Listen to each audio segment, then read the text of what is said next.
Crater of the Moon National Park here in beautiful Idaho. And you know, I never heard of this park before. Maybe I had heard of it once or twice, but it was on the way to Sun Valley, and you know, how can you go past a national park without stopping? So this is Craters plural, Craters of the Moon National Monument and Preserve. And it is rather windy up here today. But what we're going to do is start with the visitor center. And here in the visitor center, look at this. They always, oftentimes you'll see one of these maps, and they ask you to put in a pin as to where you're from. And then there you got the world map down there. So let's go check out. Kind of a rather interesting park, to say the least. These flows bury the calderas under a frosting of black rock. Here they got it's like a topographical mark. You can see Craters of the Moon Park right over there. Basalt eruptions took place just 2,000 years ago, originating from a weakened zone in the Earth's crust known as the Great Rift. Where no grass grows nor water runs, Captain Benjamin Bonneville, 1834. So here's some of the animals you might see. A yellow-bellied marmot. She kind of looks like Skip Smith a little bit from The Villages.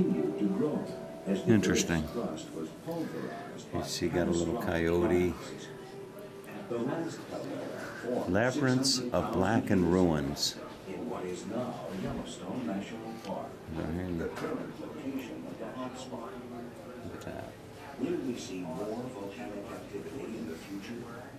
Geologists predict that the cyclic pattern of eruptions. Let me tell you, these are cinders. In the early stages of the basaltic eruption, lava is highly charged with gas.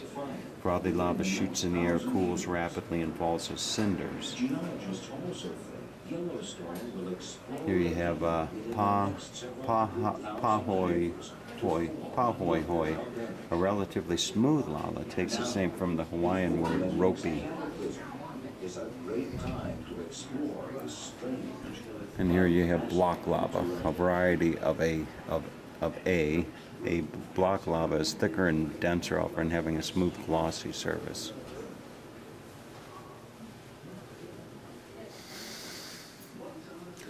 A Place of Color and Silence, Robert Limbert, 1924.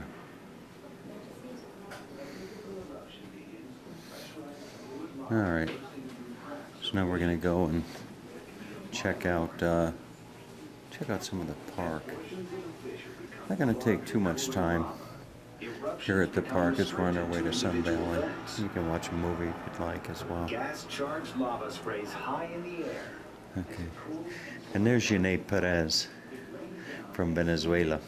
But she'll tell you she's from Italy or Portugal, you know? Something like that. Exactly. Okay, now let's go check out the park. All right, with the visitor center out of the way, we're back out to the park. And there is a 7-mile loop that we're going to do.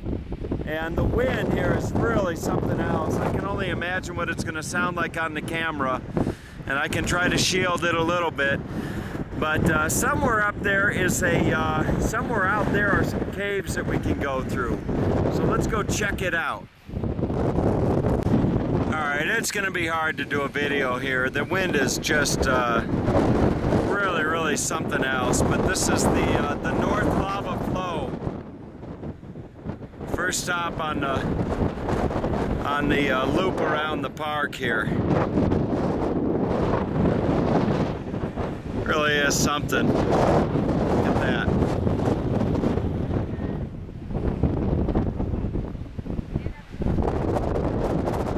On to the next stop. There are caves here with bats in them.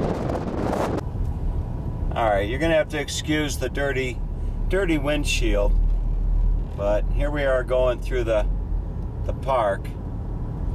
And it is a rather barren looking place, and with the exception of the pine trees, you might as well be on the face of the earth, or the moon rather.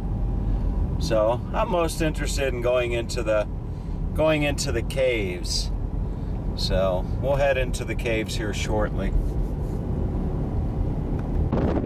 And look at this beautiful spot. This is a cinder garden. Summer weather brings sizzling heat and little rain. Temperatures on the black ground can reach over 150 degrees.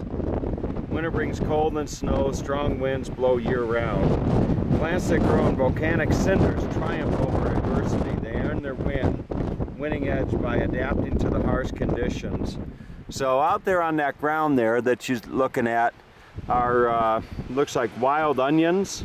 Should give a big shout out to Phil in Michigan. Phil, those are wild onions out there, and monkey flower, Mimulus anise, and Lindbergh pine is also out there in the cinder garden. Look at that. And just up from the garden is the Inferno cone here. Look at that. There is nothing on that. No vegetation whatsoever. We have found our way to the cave area here at this national park here. And look at the all around you. You have this lava, and it is windy. To say it's windy would be a bit of an understatement. But so we're in the cave area, and it's about a mile out and back to what's called Indian Tunnel, and we're going to go out to Indian Tunnel and then find our way back. Alright, we made it. Wild caves, beware of hazards, unstable footing, falling rocks, low ceilings, dark areas. Proceed with caution. So here we go into Indian Tunnel, and from what I understand, some people were saying it's a little bit of a hike, and our ranger just told me if you get about halfway through and you don't really feel that comfortable to just come back. Don't go all the way, but we will see, as the saying goes. And find my way down into the cave tunnel, whatever you want to call it. I'm not wearing hiking shoes per se, but there you have it. Look at that. So there's Janae up there. I don't know if she's wearing hiking shoes or not, but okay, come on, Janae. Here comes Janae. Let's see what kind of shoes she's wearing. Oh, not hiking shoes, but she can do it. Okay. All right, so on with the hike. This is called Indian Tunnel, and I see the tunnel just up ahead. So we will continue on. Now it gets a lot cooler down here for sure. Much cooler than where we just were out in the sun. That's just a big dome right So there. look at this. Okay, and there's Yanae doing her video.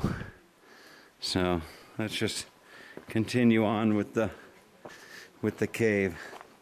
I think one of the coolest cave systems I was ever in was in Hungary, north of the town of Eged, E-G-E-R, where my grandfather was from. But look at this. There you go. So we'll make our way over to the other side there. Okay, I think we're at about the halfway point, and neither Yanae nor I brought really appropriate shoes for hiking, but we'll try to figure out a smart way to make it through here. And then I think through the other side is another tunnel, just like this. Look at that. Look at that. All right, let's let's go down. I don't see any bats. There's supposed to be bats in here, but I don't see any bats, so on with the trek. All right, and this is what awaited us on the other side of the mound of rocks that we just climbed over. So we still got a little bit of a ways to go, and this is the what your footing looks like. It's all lava, and as you walk, you just kind of make sure that the rock doesn't move too much when you put your foot upon it. So we are just moving along, and come up to a little bit of a more solid area here.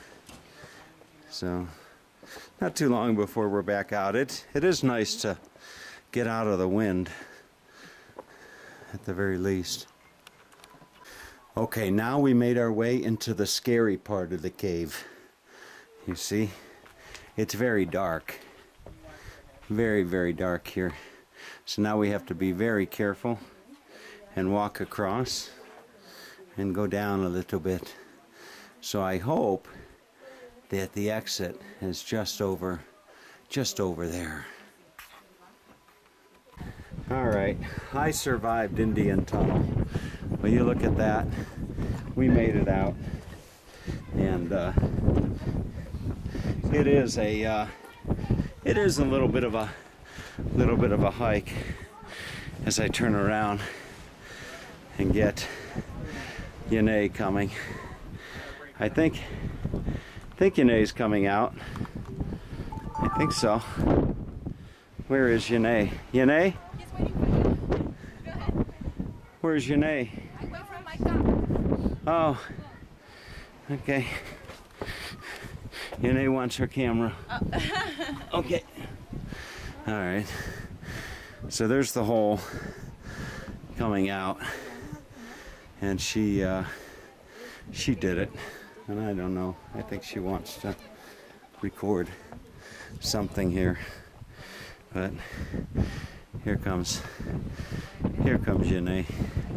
There she goes, the filmmaker. Wow. Yeah. Uh-huh. Yeah. There she is. The YouTube star. Exactly. Mm-hmm. Yeah. Thank you very much. Okay. Yeah, put on the sunglasses. There might be paparazzi outside. Okay. You ready? Yeah. Okay, go on. Waiting for you. You can close it. Okay, I can close it. All right, and the opening brings us back out